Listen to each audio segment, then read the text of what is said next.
যে ছবি দেখছে এই মুহূর্তে, দুই বিজেপি বিধায়ক এবং দুজনেই মুর্শিদাবাদ এবং বহরমপুর, তার পাশাপাশি হুমায়ুন কবিরের সঙ্গে এই মুহূর্তে সরাসরি সাক্ষাৎ করছেন গৌরীশঙ্কর ঘোষ।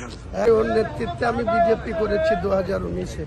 ও জেলার প্রেসিডেন্ট ছিল, আমি ক্যান্ডিডেট ছিলাম। আমার ভাই, এর সঙ্গে রাজনীতির কোনো ব্যাপার নাই। আপনি তো একাধিকবার হুমায়ুন কবিরের বিরুদ্ধে কথা বলেছেন, বিষোদ্গার করেছেন, আজকের দিনে দাঁড়িয়ে একসঙ্গে কেন? তৃণমূল ছাড়লো বলে? দেখুন, আমি সৌজন্যের রাজনীতিতে বিশ্বাসী। মঞ্চে যখন দাঁড়িয়ে থাকি, পলিটিক্যাল প্ল্যাটফর্ম থেকে ভাষণ দিই, বিপরীত দিকে যারা থাকে তারা আমার রাজনৈতিক প্রতিপক্ষ, তাদের বিরুদ্ধে অনেক কথা বলতেই হয়। ব্যক্তি হুমায়ুন কবির আমার কোনোদিন আমার জমির ফসলও কেটে দেয়নি, আমার বাড়িতে আগুনও লাগায়নি। আমাদের লক্ষ্য যে পার্টি করি না কেন, মুর্শিদাবাদ জেলার সার্বিক বিকাশ ঘটাতে হবে। পিছিয়ে পড়ার জেলার আমরা মানুষ। কোন সরকার মুর্শিদাবাদ জেলার সার্বিক বিকাশের লক্ষ্যে কেউ কাজ করেনি। সবাই মুসলিম ভোট নিয়েছে, মুসলিমদেরকে ভুল বুঝিয়েছে, আর আজকে ওখানে গোটা মুর্শিদাবাদ জেলাটাকে পরিযায়ী শ্রমিকের হাব তৈরি করেছে। এখন মনে হচ্ছে আপনি সঠিক সিদ্ধান্ত নিয়েছেন? ভাই, সময় কথা বলবে।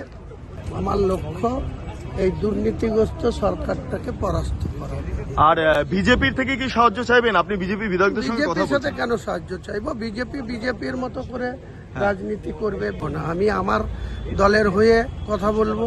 বামেদের সঙ্গে যে জোটের প্রসঙ্গ বারবার উঠে আসছে, মোহাম্মদ সেলিমের সঙ্গে আপনার সাক্ষাৎ হয়েছে, কি ফল হলো শেষ পর্যন্ত? হবে কি হবে না সেটা সময় কথা বলবে।